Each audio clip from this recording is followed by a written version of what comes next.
What's going on, guys? Matt here. So today we are looking at all things Benchmade Bugout. Now, obviously this isn't a standard Bugout, a little bit special. We'll talk about that in a little bit. And I've kind of had an interesting past with the Bugout in that I've never owned one until now, but not really spoken very highly of them. I have handled them in knife stores, so I have had a little experience with them. But we'll get into all that. First, we'll do some size comparisons, talk about the specs, then what I like, what I don't like, and close it out with whether or not I recommend it. So let's do the specs real quick on the Benchmade Bugout. Let's compare it to what I said demolished it, the Cold Steel Airlight.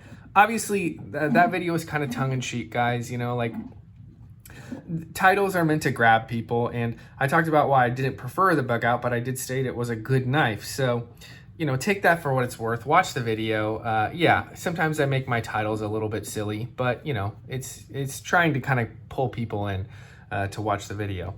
Kind of like making a book cover really interesting. You know, kind of something like that. Anyway, all right, Spyderco Endura. Bugout is really an EDC blade. When people think of like an EDC knife, an everyday carry knife, unintimidating, you think of something Bugout size. And we'll talk about the specs now. So it's 3¼ inch blade. This obviously is a special edition, so it has a carbon fiber handle. The regular one has a Grivery handle. In this version, we have S90V. In most versions, you're looking at S30V. It has a 0.09 inch thick blade, so again, pretty standard for a for kind of an EDC size knife. Drop point blade, obviously flat ground. Handle length is 4.22 inches, and it weighs about 2 ounces. The regular Bugout just a tiny bit less, and this one like 0.02 ounces more. So we'll say about 2 ounces. Obviously, very lightweight. Aluminum backspacer, really cool on that. To pick regular Bugout up, I'm looking at Blade HQ right now. It's $180, and this one is a whopping $330. So let's move on to what I like about the Benchmade Bugout. Now, before I get into this, I guess I do want to mention I am going to try and speak to the Bugout in general, but I will say, you know, I am speaking to a kind of more premium version of the Bugout, so take that for what it's worth. Again, I have handled the regular Bugout. I have multiple friends who own them and really enjoy them. So I do have experience with the Bugout. My buddy Nate, who goes backpacking with me, he has one in his pack because of how lightweight it is. But this is a little bit more special, and I'll kind of try to speak to both aspects of this one and the normal Bugout. So what do I like? Well, Benchmade's fit and finish is quite good, and this one is no exception.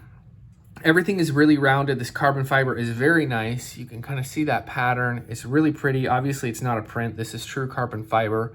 You know, it's not just printed on top of G10 or Grivery handles. So it's very, very nice carbon fiber. You can see we do have a little bit of lining, and it goes to a quarter of the way through the handle. Again, adding to how lightweight this blade is. I mean, it is so lightweight. You hardly feel anything when you have it in your hand. But the fit and finish, especially on this, very, very nice. Everything is smooth.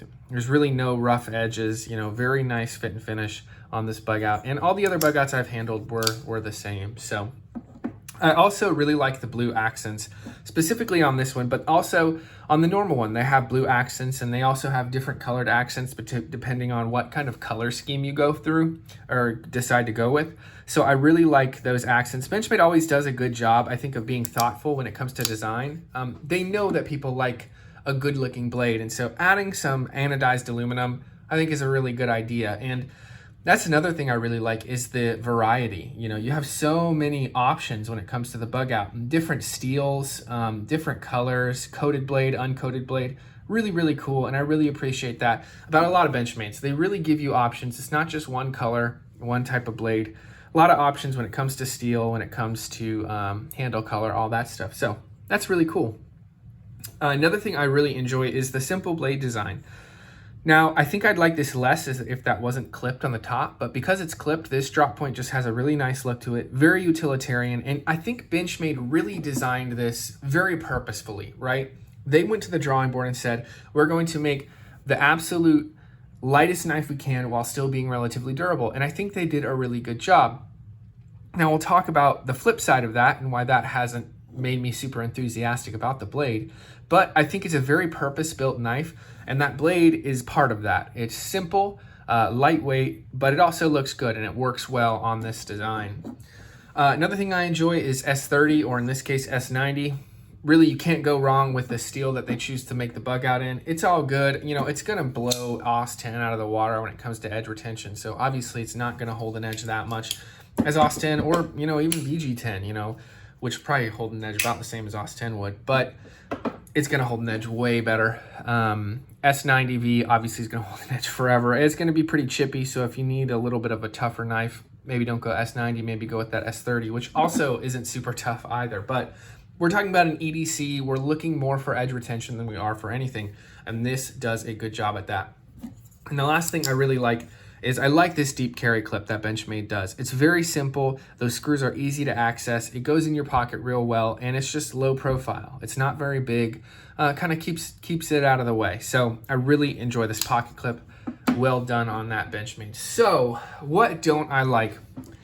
The primary thing, there's two things I don't like about the Benchmade Bugout.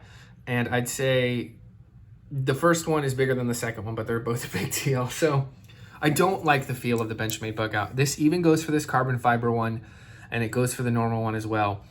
I know they're not cheap blades. Good Lord knows Benchmade don't charge a cheap price for them, right? But I just don't like the way they feel. They feel cheap. And that's my issue with the Benchmade Bugout, especially the one with the grivery handles, or I can't remember exactly. It's some type of grivery. It's, let's see if I can find it real quick before we move on. It doesn't say on their specs. It's a plastic. I'm gonna assume it's a grivery. Very tough material, but they bend and flex. This one not so much because it's carbon fiber. And they feel light and they feel super cheap. Now a knife can be light and it cannot feel cheap. The Benchmade 940 does not feel cheap, and it's just over 2 ounces as well. It's made of aluminum. It does not feel cheap. But these knives, including this one, even though the scales don't flex, still feels cheap.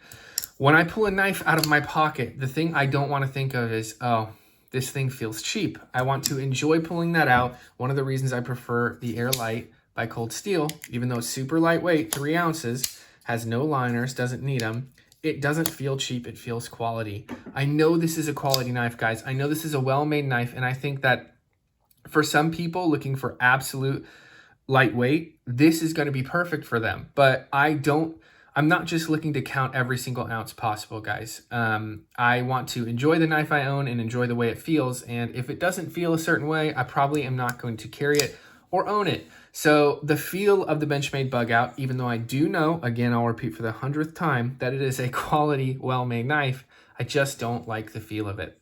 And we'll move on to the last thing I don't like, and that is the price. Again, I think Benchmade is way out of whack with their pricing lately. There are other companies that make American-made blades. Case, for instance, I've mentioned them a couple times, making blades a lot cheaper with excellent materials as well. This is $330 new. That's too much. $250 I think would be a good price. And the regular Bugout is a whopping $180 new on Blade HQ for S30V and a grivery handle. That is insane, guys. It's just premium materials are not the only thing that matters, but I also don't want to overpay for premium materials. S30V is a great steel, but it's not M4, it's not MagnaCut, it's not the most premium steel, and $180 for a plastic handle with S30V is ludicrous. 120 bucks maximum it should be, in my opinion. I don't think that Benchmade should make it any more than that. It should be their base level EDC knife, like the Griptilian kind of is and still was and still is to that degree. It should cost no more than the Griptilian, and the Griptilian should cost just a little over 100 bucks, in my opinion. Should not cost any more. So I think the prices are just crazy. You know, that's why I've seen a lot of people not talking super highly of the Benchmade. Now, here's what I do want to say. The functionality of the Bugout design, I think, is excellent. I think Benchmade sought out to make a super lightweight, durable knife, and they succeeded. So if you love the Bugout design and you enjoy owning it, and you're not bothered by how lightweight and kind of the feel it has, I say go for it. So it's recommended on that front. Like if you really like the design and you don't mind how lightweight it is. But for me personally, and kind of how I use knives and how I want to own the type of knives I want to own, it's just not a recommend for me. So let me know how you feel in the comments about it. I still, again, think it's a great knife, think it works really well, but it's just not the knife for me. So those of you who are saying, well, you've never owned a Bugout, well, now I have. And literally everything I suspected I feel the same way. So anyway, guys, remember to like and subscribe. Let me know what knife you'd like to see reviewed in the comments, and we'll see you in the next video. Peace.